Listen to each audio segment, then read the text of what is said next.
Dit is Lena. Lena is 4 jaar oud en had een ernstige meervoudige beperking. Omdat Lena hield die grutter wordt, kan de rolstoel in een gewone auto haast net meer. Daarom is er een rolstoelbus nodig. Met dank aan crowdfunding is er al meer als de helft van het geld wat nodig is inzamelen. Zo'n €30.000. We zijn verbijsterd.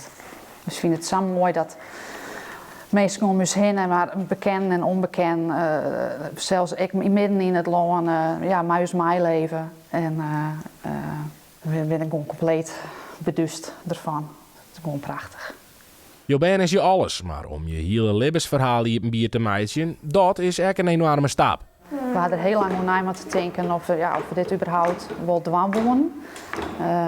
Want je zet toch je hele gezinssituatie gooi je de wereld in. En ik deze meid jaren. En dat is wel moeilijk om die stap te zetten. En, we wonen net maar haar leuren, maar dat gevoel, dat hingen we er eerst ik wat bij. En je stel je heel kwetsbaar op, dus dat is wel moeilijk. De reacties op de crowdfundingsactie binnen tieren positief. Femke houdt waarom de rolstoelbus eens net wachtje kan.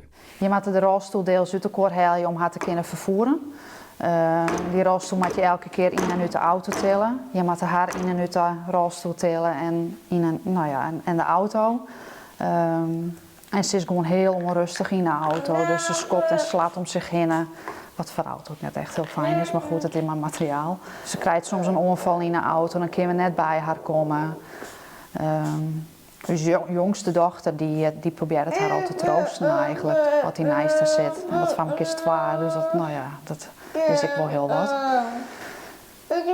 Dus het is niet makkelijk. Het gezin hopen dat zij deze zomer met Lena de wraad verkennen kunnen in de nieuwe rolstoelbus.